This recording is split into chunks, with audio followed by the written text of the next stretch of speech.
God, এটা কোন মাহিকে আমরা দেখতে পাচ্ছি? গোলাপি কালো রঙের পোশাকে যে মাহিকে দেখা গেল তাতে অবাক বিস্মিত তার ভক্ত অনুরাগীরা, কারণ এমন ফিট আকর্ষণীয় রূপে তাকে নিকট অতীতে আর দেখা যায়নি। শুধুই কি ফিটনেস, গানের সঙ্গে নৃত্যের মুদ্রা আর মুখের ভঙ্গি সবকিছুতেই বুঝিয়ে দিলেন গ্ল্যামারাস নায়িকা হিসেবে এখনও প্রথম সারিতে অবস্থান করছেন মাহিয়া মাহি।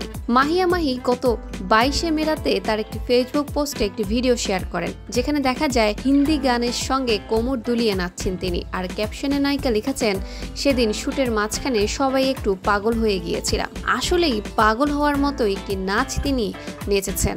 আর তাতে হুলস্থুল নেটিজনরা। অনেকে বলছেন মাহি ফুরিয়ে যাননি, রীতিমতো শোরগোল ফেলে দিলেন। নায়িকা মাহি আগের মতো করেই পর্দায় ফিরতে মরিয়া। তিনি নিজেকে সেই রকমভাবে প্রস্তুত করছেন, জিমে যাচ্ছেন। খোঁজ নিয়ে জানা গেছে একটি ফটোশুটে অংশ নিতে গিয়েই এমন নাচের অনুশীলনে অংশ নিয়েছেন অগ্নিকন্যা খ্যাত এই চিত্রনায়িকা। ভালোবাসার রং, পোড়ামন, অগ্নিকন্যা ইত্যাদি ছবি দিয়ে মাহি যেভাবে নজর কেড়েছিলেন, সেই মাহির পর্দায় অনুপস্থিত দীর্ঘদিন। সর্বশেষ রাজকুমার ছবি দিয়ে অভিনেত্রী পর্দায় ফেরার আভাস দিয়েছেন। চলচ্চিত্রের বাইরে মাহিয়া মাহিকে নিয়ে বেশি আলোচনা, তবে নায়িকা ফেরার চেষ্টা করছেন মূল কাজে। বিয়ে বিচ্ছেদের পর নিজেকে পুরোপুরি প্রস্তুত করছেন তিনি, যার প্রথম ঝলক দেখা গেছে এই ভিডিওতে।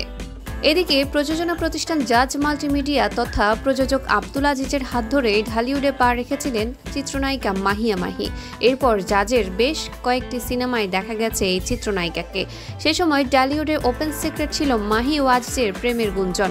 সম্প্রতি এক সাক্ষাৎকারে আব্দুল আজিজ দাবি করেন মাহিকে 2টি গাড়ি ও একটি ফ্ল্যাট কিনে দিয়েছিলেন তিনি।